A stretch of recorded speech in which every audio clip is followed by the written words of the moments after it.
निम्नलिखित में से कौन सा एक स्थिर पूंजी के रूप में नहीं माना जाता है? तो इसका सही आंसर हो जाएगा मुद्रा।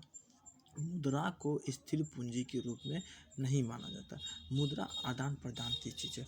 मुद्रा से हम कोई वस्तु को खरीदते हैं, और जैसे औजार हुआ, मशीन हुआ, इमारत हुआ, ये सब हम खरीदते हैं, अपने दैनिक जीवन में उपयोग करते हैं, और मुद्रा से ही हम कोई वस्तु खरीदते हैं। मुद्रा यानी स्थिर पूंजी के रूप में नहीं माने। हमसे पूछा जाता है स्थिर पूंजी के रूप में नहीं माना जाता है तो मुद्रा, इसका सही आंसर हो जाएगा मुद्रा। चलिए अगले क्वेश्चन की ओर बढ़ते हैं। नीति आयोग के शासी परिषद में निम्नलिखित में से कौन सा संबंध नहीं है? इसका सही आंसर हो जाएगा राष्ट्रपति। राष्ट्रपति के अलावा प्रधानमंत्री, राज्य के मुख्यमंत्री, संघ राज्य क्षेत्र के मुख्यमंत्री, ये सब नीति आयोग से संबंध है। नीति आयोग की स्थापना 1 जनवरी 2015 ईस्वी को की गई थी। नीति आयोग से पहले योजना आयोग की स्थापना 15 मार्च 1950 ईस्वी को किया गया था। उसकी के परिवर्तित रूप को नीति आयोग नाम दिया गया, और नीति आयोग के प्रेजेंट टाइम में अध्यक्ष प्रधानमंत्री होते हैं। नीति आयोग के प्रेजेंट टाइम में उपाध्यक्ष राजीव कुमार है। चलिए अगले क्वेश्चन की ओर बढ़ते हैं। सॉरी दोस्तों, एक मिनट। चलिए 103 नंबर क्वेश्चन होगा आपके सामने। 103 नंबर क्वेश्चन, चलिए देखते हैं। 103 नंबर क्वेश्चन में कहता है, भारत के पहले मुख्य चुनाव आयुक्त निम्नलिखित में से कौन थे? इसका सही आंसर हो जाएगा सुकुमार सेन। सुकुमार सेन भारत के पहले चुनाव आयुक्त थे। वर्तमान समय में बात किया जाए तो चुनाव आयोग कौन थे? तो सुशील चंद्रा, याद रखिएगा।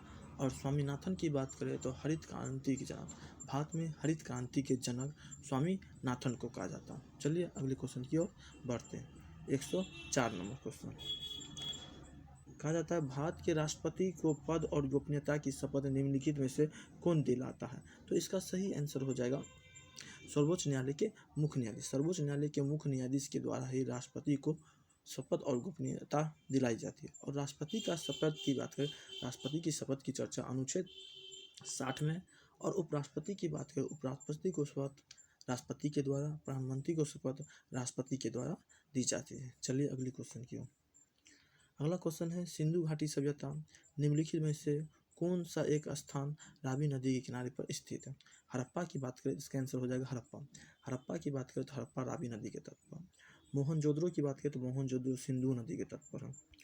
जबकि लोथल की बात करें, लोथल भगवा नदी के तट पर। चंद्रहुद्रो की बात करें, ये भी सिंधु नदी के तट पर। मोहन, हड़प्पा और चंद्रहुद्रो क्योंकि पाकिस्तान में स्थित है, लोथल जबकि भारत के गुजरात प्रांत में। चलिए अगले क्वेश्चन की ओर बढ़ते हैं। कहा गया, टीपू सुल्तान को ब्रिटिश सेना ने डैश आंग्ल मैसूर युद्ध में पराजित किया था, मतलब हराया था। तो तीसरे आंग्ल मैसूर युद्ध में टीपू सुल्तान को हराया गया था। लेकिन टीपू सुल्तान चौथे आंग्ल मैसूर के दौरान मारा चला गया था।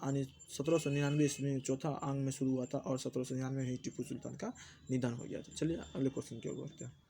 निम्नलिखित में से कौन सा एक भूधृत बहते जल या नदी से निर्मित नहीं होता है? इसका हो जाएगा हिमोद आंसर। अगले क्वेश्चन की ओर। भारत में ताजे मीठे जल का प्रमुख स्रोत क्या है? इसका हो जाएगा भौमजल। भारत में ताजे झील का एक झील जम्मू कश्मीर में है। जम्मू कश्मीर में ताजे झील का पानी बुलर झील है। बुलर झील किस राज्य में है? तो जम्मू कश्मीर। अगला क्वेश्चन की ओर। निम्नलिखित में से किस कंप्यूटर कुंजी द्वारा छोटे अक्षर को बड़ा अक्षर में बदला जाता है? तो इसका आंसर हो जाएगा कैप्स लॉक। कैप्स लॉक के ही मदद से हम लोग छोटे लेटर को बड़ा लेटर में लिख पाते हैं। चलिए अगला क्वेश्चन। निम्नलिखित में से कौन सा एक मानव निर्मित पर्यावरण नहीं है, यानी मानव के द्वारा पर्यावरण निर्मित नहीं कर सकते? स्विमिंग पूल, चिड़ियाघर, बाग मानव के द्वारा निर्मित किया, लेकिन झील मानव के द्वारा निर्मित नहीं किया जा सकता है। इसका सही आंसर हो जाएगा सी। चलिए अगले क्वेश्चन की। निम्नलिखित में किस वर्ष प्रधानमंत्री ग्राम सड़क योजना की शुरुआत की गई थी? 2004 में। चलिए अगले क्वेश्चन। ओलंपिक के लिए क्वालिफाई प्राप्त करने वाली पहली भारतीय महिला जिम्नास्ट में कौन बनी? तो इसका सही आंसर होगा दीपा कर्माकर। दीपा कर्माकर पहली महिला थी जो ओलंपिक में क्वालिफाई की थी। दीपा कर्माकर का संबंध जिम्नास्ट से, पीटी उषा का संबंध बैडमिंटन से, गीता फोगाट का संबंध कुश्ती से। चलिए अगले क्वेश्चन की। निम्नलिखित में से कौन सा एक भारत में वीरता का दूसरा सर्वोच्च पुरस्कार? वीरता का प्रथम पुरस्कार परमवीर चक्र, दूसरा है वीर चक्र, तीसरा है महावीर चक्र। तो भारत में वीरता का दूसरा पुरस्कार हो जाएगा वीर पुरस्कार। अगर पहला पूछता तो परमवीर, तीसरा तो महावीर। चलिए अगले क्वेश्चन की ओर बढ़ते हैं।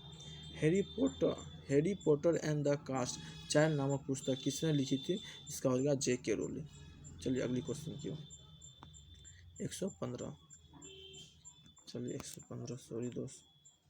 चलिए पूछा जाता है निम्नलिखित देशों में से कौन सा देश म्यांमार के साथ थल सीमा साझा नहीं करती? यानी कौन सा ऐसा देश है जो थल सीमा के साथ नहीं अपना सीमा साझा करती है? इसका हो जाएगा काम्बोडिया। चलिए अगला आंसर, निम्नलिखित में से कौन सा लोक नृत्य ओडिशा से संबंध है? यानी ओडिशा का लोक नृत्य नहीं है तमाशा। समाशा लोक नृत्य ओडिशा का नहीं है तमाशा, जबकि महाराष्ट्र की छाऊ और मलखलम ये ओडिशा का नृत्य है। और ओडिशा का एक शास्त्रीय नृत्य है ओडिसी, इसको भी याद रखिए। चलिए अगला है निम्नलिखित में से कौन सी नेहरू रिपोर्ट की अनुशंसा नहीं थी? इसका आंसर हो जाएगा पृथक निर्वाचन मंडल, जो कि नेहरू रिपोर्ट में अनुशंसा नहीं की गई थी। अगला है संयुक्त राष्ट्र अमेरिका ने किस वर्ष दूसरे विश्व युद्ध में प्रवेश लिया था? तो बता दें प्रथम विश्व युद्ध की शुरुआत 1939 से लेकर 1945 के बीच हुआ था और दूसरे विश्व युद्ध अमेरिका ने द्वितीय विश्व युद्ध में 1941 से भाग लिए थे। इसका सही आंसर हो जाएगा 1941। अगला क्वेश्चन, निम्नलिखित में से किस वर्ष संयुक्त राष्ट्र संघ द्वारा स्वदेशी भाषा में अंतर्राष्ट्रीय वर्ष घोषित किया? 2019 में। चलिए ये करेंट है।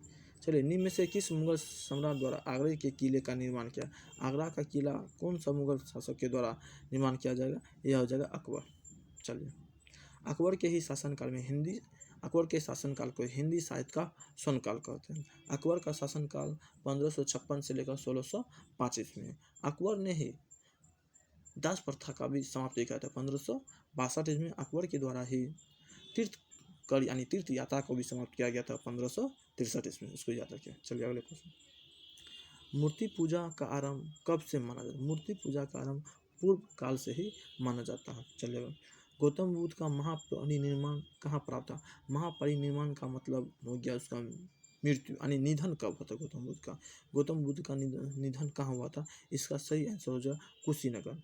गौतम बुद्ध का निधन कुशीनगर में होता, जबकि उसका जन्म लुम्बिनी में होता और उसकी ज्ञान की प्राप्ति बोधगया में। अगर सारनाथ की बात करें तो सारनाथ में पहला अपना उपदेश दिए थे। चलिए अगले क्वेश्चन, गुरु अर्जुन देव किसके समकालीन थे? गुरु अर्जुन देव की बात करें, गुरु अर्जुन देव जहांगीर के समकालीन थे और जहांगीर ने ही गुरु अर्जुन देव को फांसी यानी मरवाया। गुरु अर्जुन देव की बात करें, गुरु अर्जुन देव ने अमृतसर में हर मंदिर और स्वर्ण मंदिर का भी निर्माण करवाया। गुरु अर्जुन देव के द्वारा ही आदि ग्रंथ की रचना की गई। चलिए अगले क्वेश्चन की, 1857 के क्रांति के संग्राम या प्रतीक क्या था? कमल और रोटी। 1857 की क्रांति की शुरुआत 10 मई 1857 को मेरठ से हुआ था। चलिए और अलग अलग क्षेत्र में अलग अलग नेताओं ने इसका नेतृत्व किया था। चलिए अगला क्वेश्चन, कहा जाता है सम्राट अशोक का एकमात्र उत्तीर्ण शिला रूपी चित्र कहाँ पर पाया गया है? इसका हो जाएगा कन्नन हली।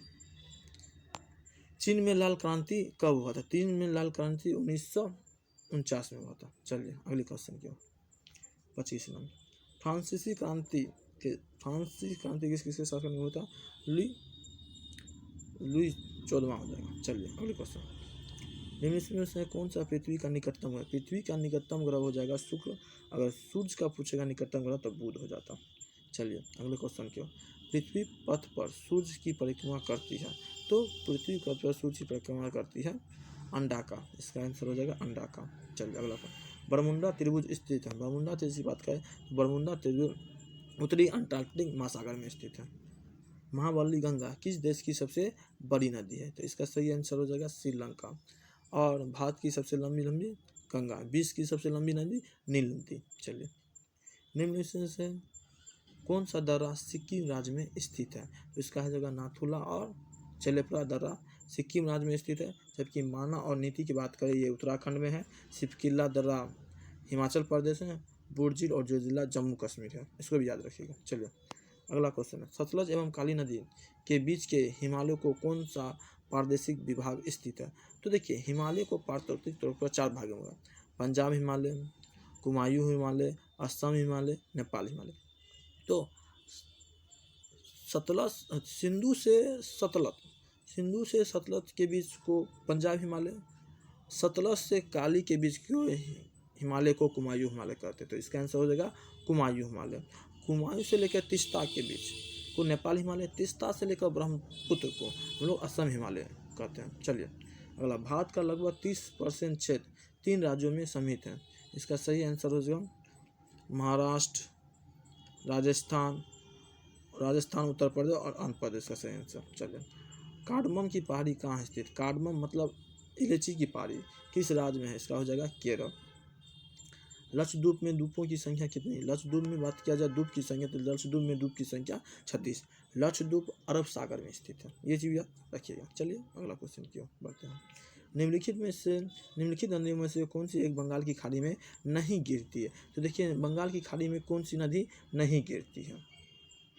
तो इसका आंसर हो जाएगा ताप्ती नदी। ताप्ती नदी अरब सागर में गिरता है, बाकी महानदी कावेरी गोदावरी सब बंगाल की खाड़ी में अपना जल गिराती है। चलिए अगला, आधुनिक भारत का जनक किसे कहा जाता है? आधुनिक भारत का जनक राजा राम मोहन राय को कहा जाता है।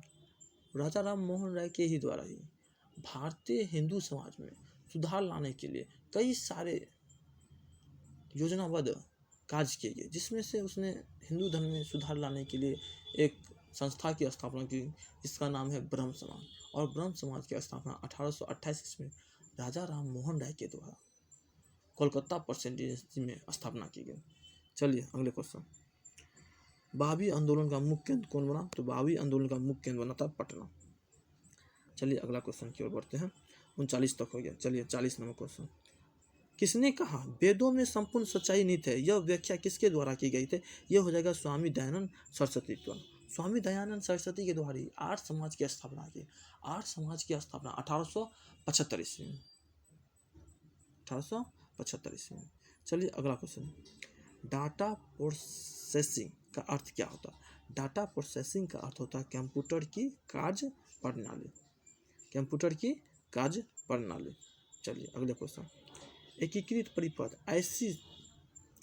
ऐसी आविष्कार से किस पीढ़ी का जन्म हुआ? तो ऐसी आविष्कार से द्वितीय पीढ़ी का जन्म हुआ। चलिए अगला क्वेश्चन, स्टैच्यू ऑफ यूनिटी के प्रति श्रद्धांजलि है, यानी स्टैच्यू ऑफ यूनिटी का प्रतिमा किसका है? तो ये सरदार वल्लभ भाई पटेल का।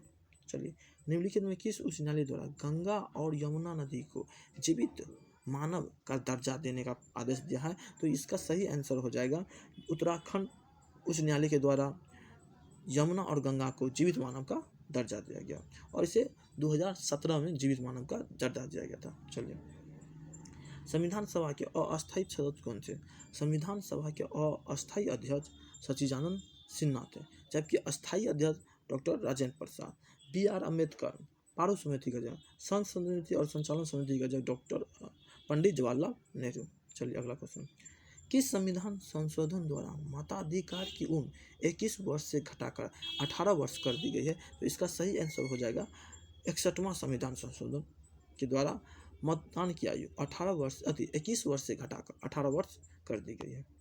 अगला, विश्व पर्यावरण दिवस कब मनाया जाता है? तो विश्व पर्यावरण दिवस 5 जून से मनाया जाता है। प्रत्येक साल 5 जून को मनाया जाता है, लेकिन विश्व पर्यावरण की शुरुआत 1972 में हुई हुआ था। चलिए, वर्ष 1976 में आपात की घोषणा के समय भारत के राष्ट्रपति कौन थे? तो याद रखेंगे फखरुद्दीन अली अहमद उस समय के राष्ट्रपति थे। और प्रधानमंत्री की बात पूछे तो उस समय प्रधानमंत्री कौन थी? तो इंदिरा गांधी। और तृतीय आपातकाल 1975 ईस्वी में इंदिरा गांधी के द्वारा लगाया गया था, और इसे वापस 1978 ईस्वी में लिया गया था। चलिए, संविधान के अनुच्छेद 263 के अंतर्गत अंतर्राज्यीय परिषद की स्थापना किसके द्वारा की जाती है?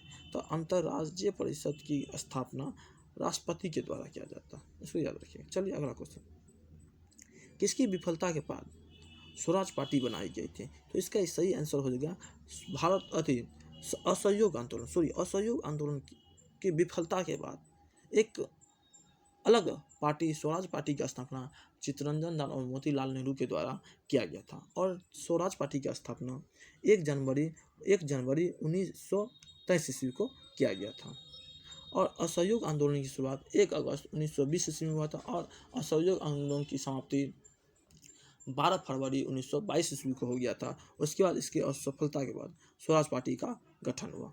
चलिए, धन्यवाद।